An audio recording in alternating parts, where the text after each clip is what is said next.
guys! Welcome back. Ngayon naman pag-uusapan naman natin is all about digital footprint. So what is digital footprint? Digital footprint refers to your action or traces. Basically, it's all the stuff you leave behind as you use the internet. Like, comment on social media, Skype calls, video calls, and yung mga apps na ginagamit natin, and email records. It's part of our online history and can be seen by other people or tracked in a database. Ngayon, next naman is example ng digital footprint. Una is yung search history. Yung mga kung ano-ano yung mga pinagsa-search natin, pwede pa din siyang matrack kahit nag-clear history ka na. Next naman is yung mga text messages, kahit deleted messages mo na siya, kahit na-delete mo pa siya, kaya pa din siyang matrace. So, be careful kapag nagsisend kayo ng mga text messages. Next naman is yung mga photos and videos.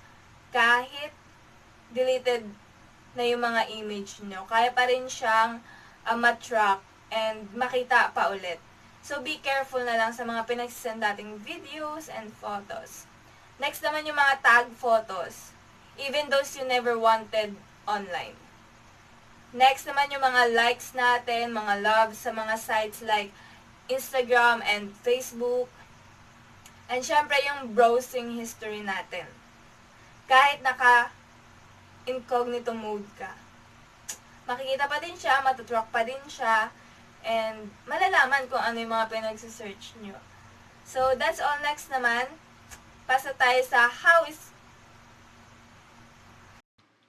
is your digital footprint used? Your digital footprint is often used to obtain personal information about you, such as demographics, religion, political affiliations, or interests. Information could be gathered using cookies, which are small files websites store on your computer after your first visit to track your user activity. Hello po. So, why does digital footprint matter? So, first of all, once you publish anything online, it is practically impossible or difficult to remove just because it is in the system.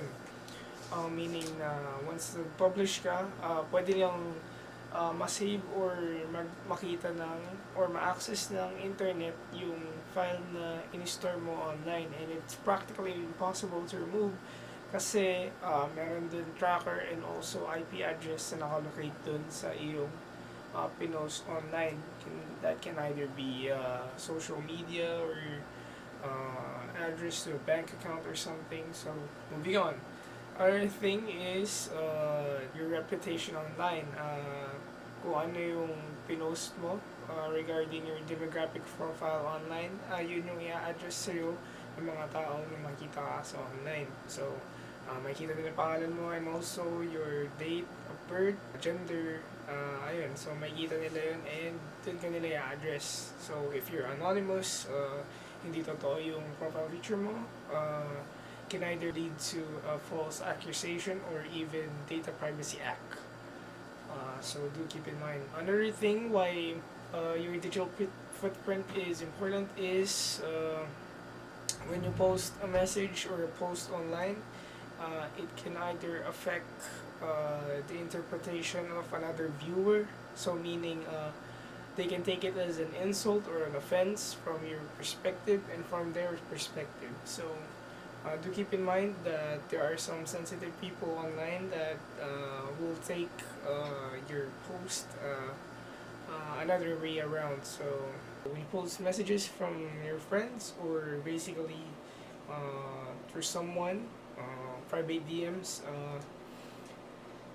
do keep in mind that they can actually use your messages to blackmail you or use it as a key to a war against another person. So they might use your messages as as a reference, or maybe they can use it as an access point to specifically slid to another person's intention and might actually put you in danger and blackmail you. So, and the last thing is probably because when you apply in a job, especially it's your first time applying to a job, Human resource or the Department of Labor and Employment can actually check your demographic profile online socially, especially when they're looking for a nice employee with a good set of records socially and physically.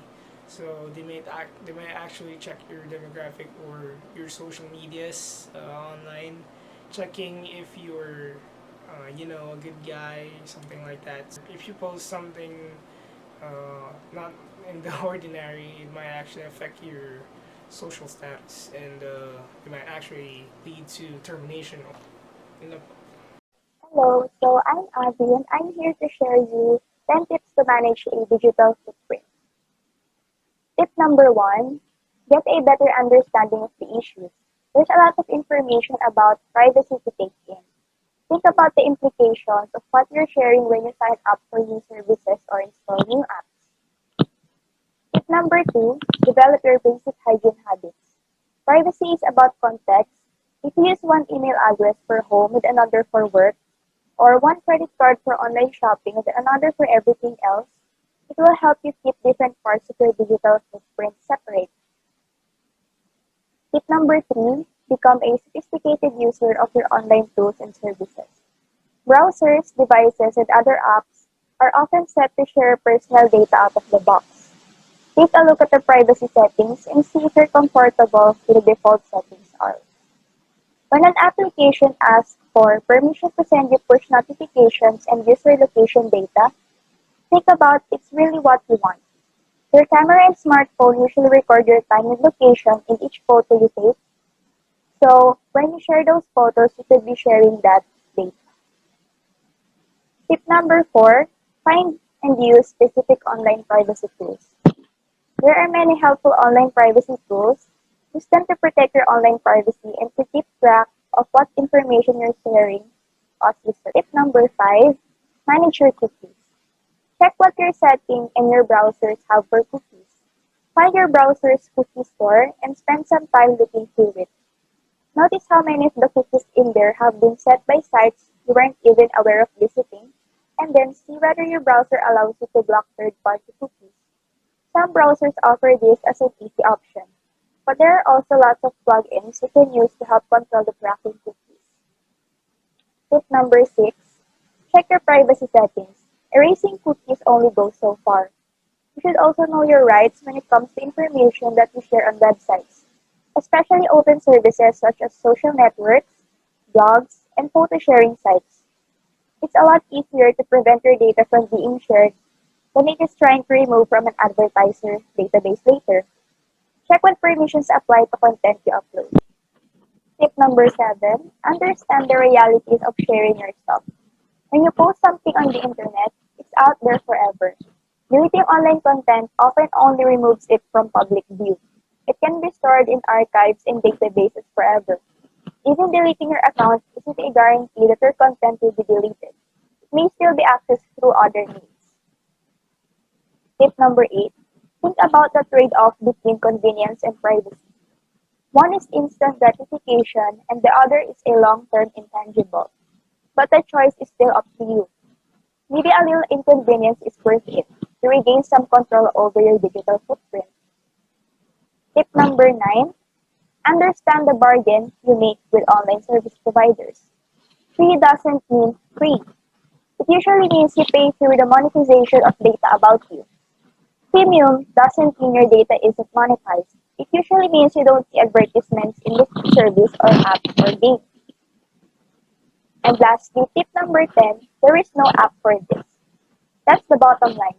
We can inform you and suggest some privacy tools, but the reality is there is no one-click answer. In the long term, the best way to improve your privacy is to change your online habits.